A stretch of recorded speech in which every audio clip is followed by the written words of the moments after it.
અમદાવાદના ગીતા મંદિર વિસ્તારમાં સિલિન્ડરમાં બ્લાસ્ટ આરોગ્ય ભવન પાસે આ ઘટના બની હતી। એક દુકાનમાં સિલિન્ડરમાં બ્લાસ્ટ થયો હતો ત્યારે બ્લાસ્ટ થતા 4 વાહનો સળગીને ખાખ થયા હતા। ત્યારે ફાયર વિભાગની ટીમ ઘટના સ્થળે પહોંચી હતી। જેવી રીતે ગેસ સિલિન્ડરમાં બ્લાસ્ટ થતા અફરાતફરીનો માહોલ સર્જાયો હતો। ગીતા મંદિર વિસ્તારની આ ઘટના છે, જેમાં એક દુકાનમાં અચાનક બ્લાસ્ટ થયો હતો। ફાયર વિભાગની ટીમ પહોંચી હતી ઘટના સ્થળે ત્યારે મોટી સંખ્યામાં ગેસના સિલિન્ડર બહાર કઢાયા હતા। ત્યારે બ્લાસ્ટ થતા જેવી રીતે 4 વાહનો સળગીને ખાખ થયા હતા। ગીતા મંદિર પાસેની આ ઘટના છે, જેમાં એક દુકાનમાં બ્લાસ્ટ થયો હતો, જેથી કરીને અફરાતફરીનો માહોલ સર્જાયો હતો। આ એક દુકાનમાં આ અચાનક બ્લાસ્ટ થયો હતો ત્યારે ફાયર વિભાગની ટીમ પણ ઘટના સ્થળે પહોંચી હતી। આરોગ્ય ભવન પાસે આ ઘટના બની હતી।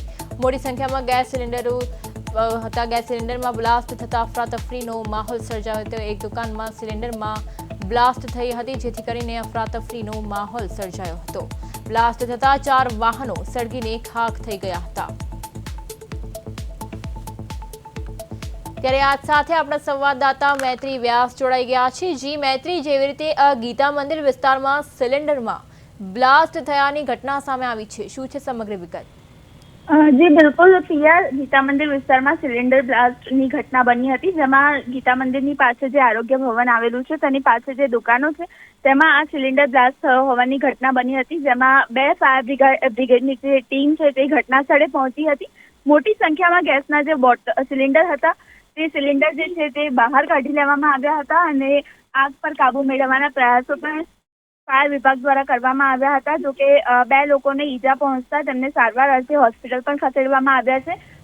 ગો ગેસ નામની એક એજન્સી છે, જેના ગેસના બોટલો જે છે તેમાં લીકેજ થતા આગ લાગી હોય તેવી ઘટના બની હતી અને ગેસ લીકેજ થતા સિલિન્ડરમાં બ્લાસ્ટ થયો હતો, જેનો વિડીયો પણ સામે આવ્યો હતો અને આ બ્લાસ્ટમાં 2 લોકોને ગંભીર ઈજા પહોંચી હતી। જી મૈત્રી, આ બ્લાસ્ટ થયાને કારણે દુકાનમાં રહેલા કિંમતી માલ સામાન બળીને ખાખ થયા હોય તે અંગે કોઈ વિગત?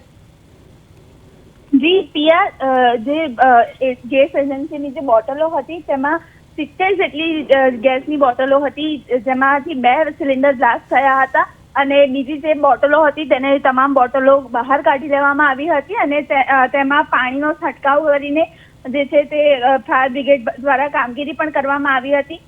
આરોગ્ય ભવનની સામે જે ગેસની એજન્સી આવેલી છે ત્યાં આગની ઘટના બની હતી અને જે તમામ માલ સામાન હતો તે પણ તરત બહાર કાઢી લેવામાં આવ્યો હતો। જી મૈત્રી, સમગ્ર માહિતી બદલ આપનો આભાર। તો ચોક્કસપણે જેવી રીતે આપ સ્ક્રીન પર દ્રશ્યો જોઈ રહ્યા છો કે કેવી રીતે ગેસ સિલિન્ડરની બ્લાસ્ટની ઘટના સામે આવી હતી, જેથી કરીને ફાયર બ્રિગેડની ગાડીઓ ઘટના સ્થળે પહોંચી હતી અને પાણીનો મારો ચલાવીને આગને કાબૂમાં મેળવવાના પ્રયાસો હાથ ધર્યા હતા।